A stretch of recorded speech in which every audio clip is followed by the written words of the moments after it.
నేనైతే చాలా బాగున్నాను. ఈరోజు ఒక వెజిటేరియన్ డిష్ అయితే చేసేద్దాము. థంబ్నెయిల్ చూసారు కదా, అదేనండి కాలీఫ్లవర్ ఇంకా బఠానీ కర్రీ అన్నమాట. ఈ వింటర్ సీజన్లో మనకి బాగా దొరికేది కాలీఫ్లవర్ ఇంకా బఠానీ. సో ఈ రెండింటిని కలిపేసి ఒక మంచి డిష్ అయితే చేసేద్దాము. అయితే వీడియోలోకి వెళ్ళిపోయే ముందు మా ఛానల్ని ఫస్ట్ టైం చూస్తున్నారైతే లైక్ చేయండి, షేర్ చేయండి, సబ్స్క్రైబ్ చేసుకోవడం మాత్రం మర్చిపోకండి. సో నా let's get into the video. Cauliflower ఇంకా బఠానీ రెసిపీలోకి వెళ్ళిపోయే ముందు మనం ఫస్ట్ కాలీఫ్లవర్ని నీట్గా క్లీన్ చేసుకోవాలి. కాలీఫ్లవర్ని ఇలా పీసెస్గా కట్ చేసుకున్న తర్వాత అందులో కొద్దిగా పసుపు, కొద్దిగా సాల్ట్ వేసి హాట్ వాటర్ వేసి పక్కకు పెట్టేసుకోవాలి.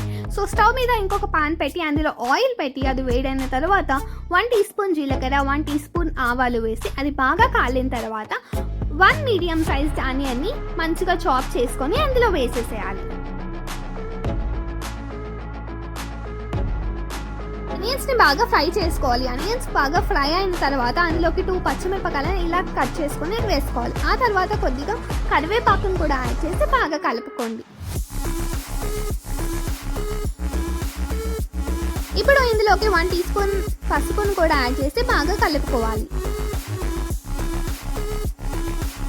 ఇప్పుడు ఇందులోకి 1 tablespoon ginger garlic paste వేసి అది పచ్చివాసన పోయేంత వరకు బాగా ఫ్రై చేసుకోవాలి.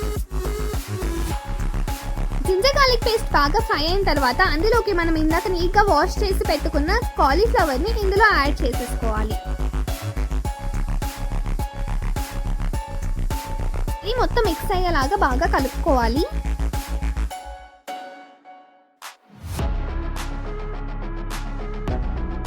అది మొత్తం బాగా కలిపేసిన తర్వాత మూత పెట్టి కాసేపు కుక్ చేసుకోండి. కాలీఫ్లవర్ని మొత్తం కుక్ చేసుకోకూడదు. ఒక 50% కుక్ అయిన తర్వాత అందులోకి గ్రీన్ పీస్ని యాడ్ చేసుకోవాలి.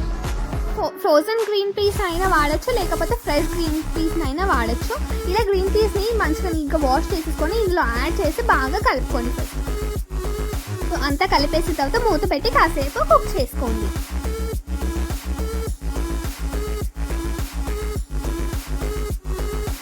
సో ఇప్పుడు మనము ఇందులోకి టమాటోస్ని యాడ్ చేసుకోవాలి. నేను ఇక్కడ 2 మీడియం సైజ్డ్ టొమాటోస్ని యాడ్ చేస్తున్నాను.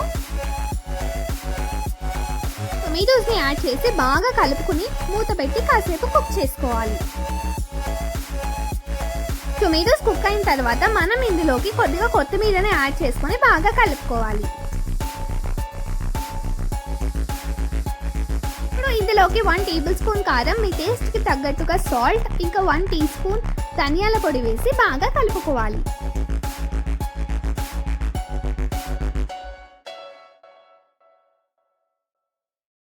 బాగా కలుపుకున్న తర్వాత మూత పెట్టి కాసేపు కుక్ చేసుకోవాలి. అంతేనండి, ఎంతో టేస్టీగా ఉండే కాలీఫ్లవర్ బఠానీ కర్రీ అయితే రెడీ అయిపోయింది. ఫైనల్గా కొత్తిమీర వేసుకొని గార్నిష్ చేసేసుకోవడమే. మీరు కూడా ఈ రెసిపీని ట్రై చేసి మీకు ఎలా అనిపించిందో కామెంట్ సెక్షన్లో కామెంట్ చేయండి. అండ్ ఈ రెసిపీ రోటీలోకి, రైస్లోకి అన్నిట్లోకి చాలా బాగుంటుంది. And I will see you guys in the next video.